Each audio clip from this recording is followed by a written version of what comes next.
In order to finish the charts on the constitutional compromises, checks and balances, and separation of powers, you will need to view these notes, um, and you will have to do this on your own time because we cannot cover this in class. So the next chart that we were unable to go over was how the Constitution is better or stronger than the AOC. So what we're going to do is make sure you have the weaknesses of the Articles of Confederation written down, and then the corresponding ways that the Constitution fixed those weaknesses. First thing is that the AOC was a confederation, and the states had the concentration of power. The state governments had the concentration of power. In class, I compared this to if your parents were to go on vacation and leave your brothers and sisters and you in charge of everything. And for the first couple of days, y'all got along and everything was okay. But then the household just descended into chaos because your brothers and your sisters and you just wanted to do your own thing and there wasn't unity. These states also would contribute money to the federal government, but the federal government, or the national, not federal, excuse me, at that point it was national. The central or national government had to ask for the money. There was an inability to regulate commerce, and that was a problem because there were separate trade agreements between the states. There was concerns over import and export taxes. There was no enforcer, so there was no executive, no president. So even if the national government passed a law under the Articles of Confederation, there was really no way to carry those laws out. There was no military to suppress insurrections like Shays' Rebellion.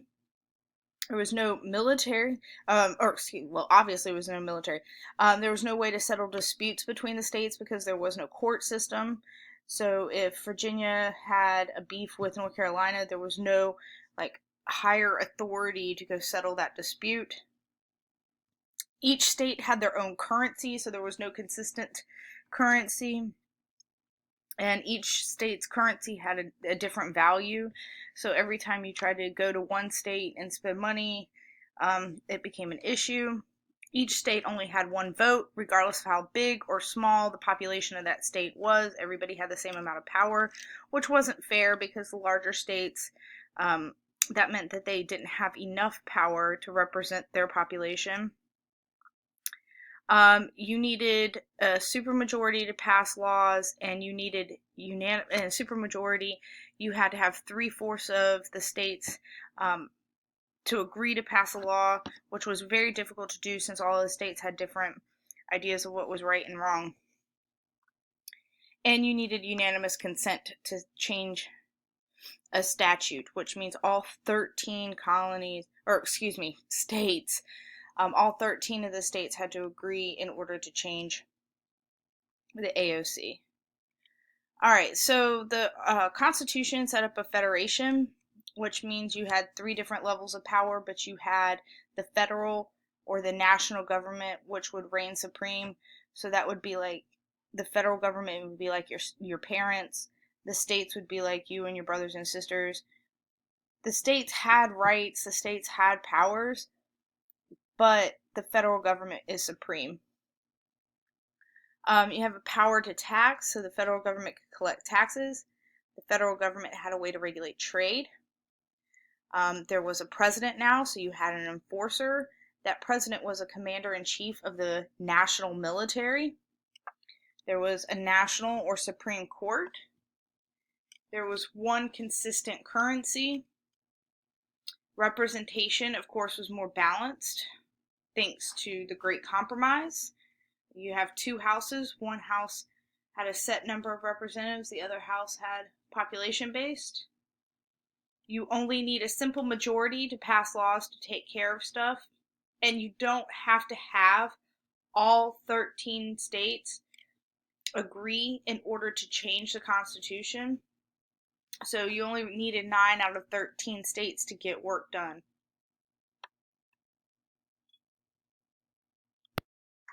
Alright, the next chart that you need to complete is the Federalist versus Anti-Federalist. So after the Constitution, you had people who supported the ratification or the approving or acceptance of the Constitution. And then you had people who did not want the Constitution to be ratified or accepted.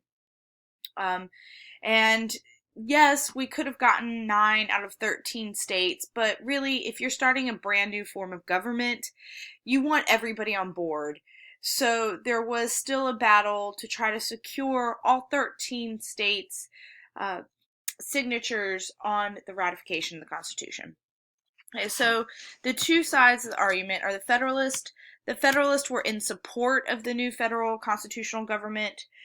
They were not worried about having a strong government at the federal level or a strong national government. They didn't think that that government would become tyrannical. The people who led the Federalist arguments were Alexander Hamilton, James Madison, and John Jay. And they believed that a strong national government was good because the strong national government would protect the states from rebellions like you saw with Daniel Shays. They also told people in their Federalist paper essays not to worry about a strong national government. Don't worry about the fact that there is now a president. The Constitution is set up with a series of checks and balances where each branch would check the powers of the other branches, so no one branch could get too powerful.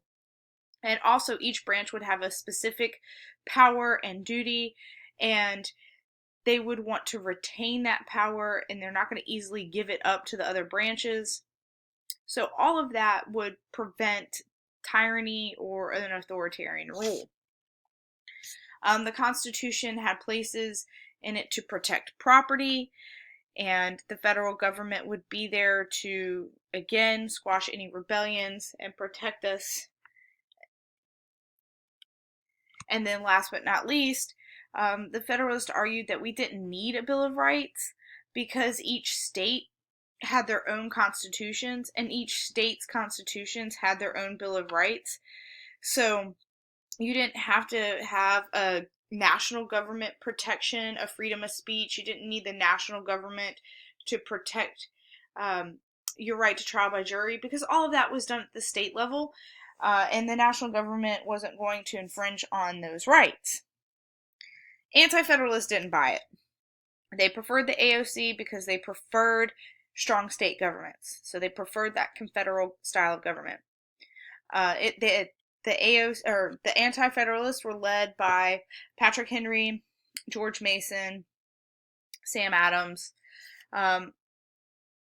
They feared the power of a strong national government because they felt like it was too authoritarian.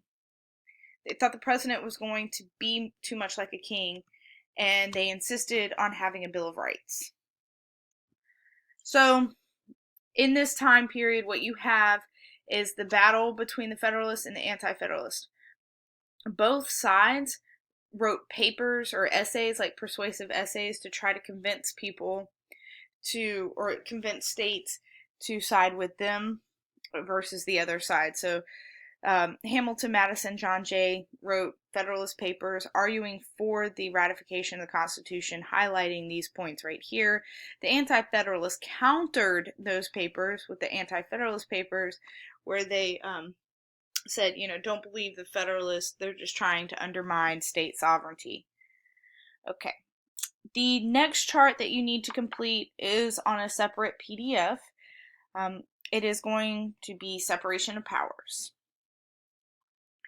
So one of the principles of the Constitution that the Federalists pointed to as a way to preserve the sovereignty of states, the rights of the people from a tyrannical, strong national government, was this concept of separation of powers. So what the Constitution does, it gives a bit of responsibility to each of the three branches. So no one branch has all of the power. And when you are given power and you're an ambitious person, you're not going to just hand that power over to somebody else. You're going to do what it takes to retain your power. And the founders or the framers of the Constitution, they understood that. So by dividing the power of government into 3 different branches, no one branch is going to be too dominant. Okay, Article 1 of the Constitution outlines congressional responsibility. The number 1 congressional responsibility is to write laws. So Congress passes laws. These are the other things that you need to know that Congress can do, like approve treaties and presidential appointments. That is something the Senate does. So in your chart, indicate that's a Senate responsibility. Can impeach. That is a House responsibility. When the House impeaches the president, they're just bringing upon formal charges. They are not kicking him out of office. The Senate kicks him out of office.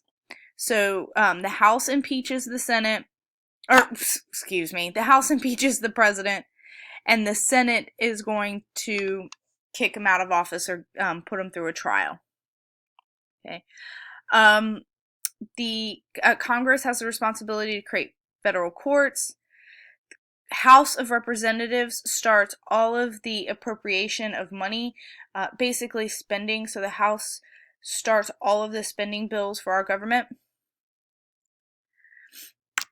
Okay, the House is going to start with the printing and coining of money. The Congress has the responsibility of raising and supporting armed forces. Both houses of Congress have to vote to declare war. And both houses of Congress can pass laws that regulate trade. 2. Presidential responsibility number 1 is to enforce or carry out law. Now, other things that the president has the power to do that you need to indicate in your chart is the president can come up with the ideas for laws. Generally, he does this in the State of the Union address, which he delivers once a year. He can veto laws that Congress writes. He is the one who negotiates foreign treaties. He serves as Commander-in-Chief of the Armed Forces. He's the one who gets to appoint federal judges. He gets to appoint ambassadors and secretaries of the different cabinet departments, director of the CIA, things like that.